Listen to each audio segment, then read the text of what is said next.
एमाले पार्टीले पहिला आफ्नो सरकारमा हुँदाखेरि चाहिँ जति पनि नेताहरूको खर्च गरेको थियो नि झन्डै 3 करोड 60-70 लाख रुपियाँ चाहिँ फिर्ता गरेछन् हैन।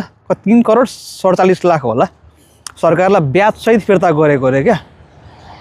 कस्तो राम्रो काम क्या, आलु राम्रो काम। ठग्या यिनीहरू, ठग हो यिनीहरू।